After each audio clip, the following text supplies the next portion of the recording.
Welcome to the Unsexy Entrepreneurship Podcast. Everything you need to know for millennials looking to start, acquire, or grow a business with CPA and entrepreneur Charles Harris and director of the Entrepreneurship Institute, Dr. Seth Jenson. This is the Unsexy Entrepreneurship Podcast.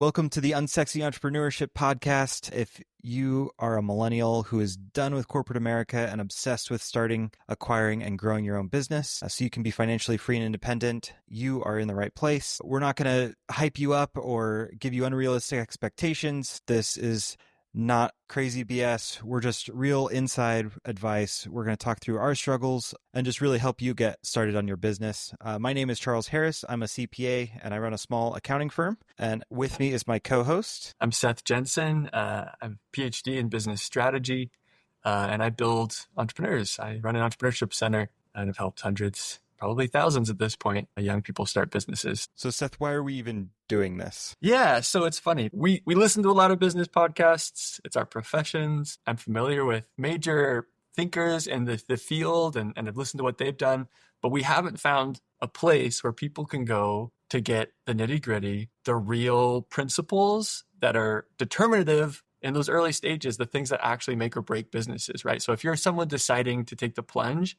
it's hard to find that place that's going to give you a framework that's going to help you get started and act today and know kind of the things that go beyond the hype, like you say, and situate yourself in things that are actionable. So that can be everything from, hey, like I'm looking to buy this business and they're giving me all this information about revenue figures and customer bases and like, how do I, sort through this noise to know whether this is actually fundamentally a good business to buy? Or it could be, hey, I want to do entrepreneurship, but I actually don't know what it's going to be like when I'm actually in the driver's seat, when I've kind of cut the cord between my corporate job. Like, how should I kind of weigh the pros and cons? What's this going to actually do in my life?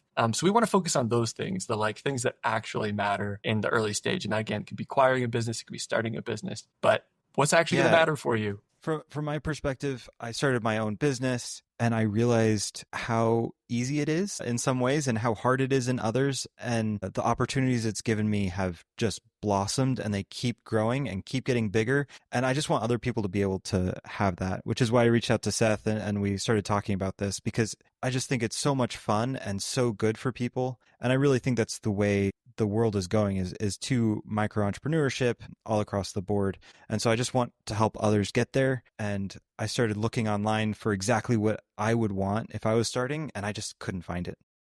Yeah. And so hopefully we can answer those questions. Well, and I love that. And the dirty little secret of entrepreneurship is that anybody can do it, right? Like the thing I tell my students all the time is all the incredible businesses you see in the world, they were built by somebody just like you, flesh and blood. Didn't know what they were doing, only knew a fraction of what it was going to take. But if you keep problem solving and moving, you're going to get there. Like you can get there every single time. But that being said, it's hard to take that first step if you don't have some foundation to begin with and some guidance along the way, because there are some key things that will totally change your path. And there are some big mistakes that we can help you avoid. And so I love the difference it's already made in your life. It's definitely transformed my career and my income in ways that are incredibly meaningful for me. And so I'm excited about the opportunities to give people the tools, the frameworks, the ideas, the insights that are actually going to make a difference for them in this transition. Because it is scary, right? Like it wasn't easy for you to take the plunge. It's terrifying, but boy, it's been so worth it. And I'm sure we'll go through my story quite a bit throughout this podcast and then a lot of other entrepreneurs as well.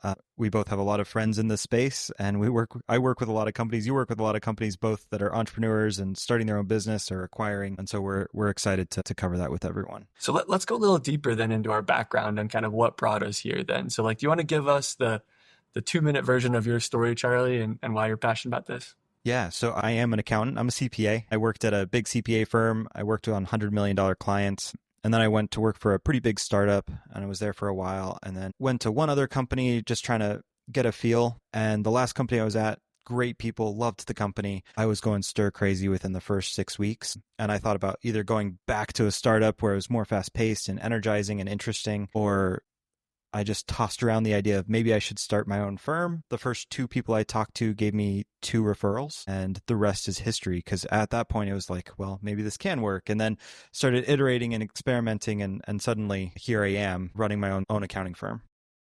Yeah. And it's just been fun. Well, it was so cool to watch you on that journey, right? We had some early conversations when you were deciding, and then to see it kind of month by month build so quickly was really exciting for me as a passenger on your journey, as a observer. Well, you've got a PhD in entrepreneurship, so tell us a little bit about how that happened and what you do. Yeah. So I guess I was your classic good at school student in some sense. I did finance for my undergrad, and then I wanted to do academics because I looked around me and my professors seemed to really be enjoying their life, and that's all I knew. You know, especially young people, that's one of the main struggles is you just don't know what you don't know. You don't know what opportunities are available to you, right? You don't understand enough about the economy to know what entrepreneurship would look like, or even just the realm, the different pathways of careers. So I just did what was in front of me. I pursued academics. I did a master's in sociology at the University of Oxford. I fell in love with the university. It's just a magical place. So I stayed and did a PhD in strategy as the official kind of area that I focused on, academic firm-focused strategy. But my research all looked at early entrepreneurship. So applying those strategic lenses to those early 0 to 1 stages. And then at the end of my PhD, the University of Oxford hired me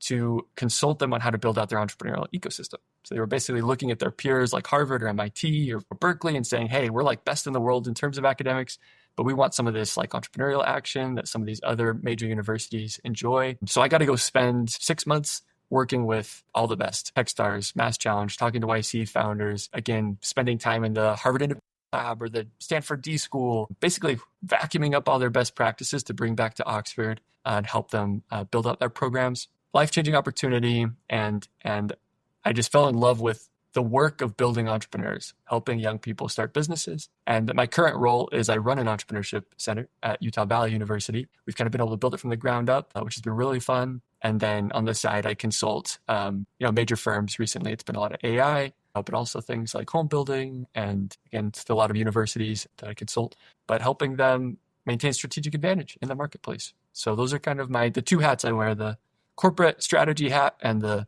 help people build a great businesses hat. Well, we're really excited for y'all to join us on our journey. If you find the Unsexy Entrepreneurship Podcast helpful, please like and subscribe wherever you're getting your podcasts and leave us a review as well. It really helps us, and we read each and every review. Your feedback really helps guide us and how we can help you as a small business owner. See you next time.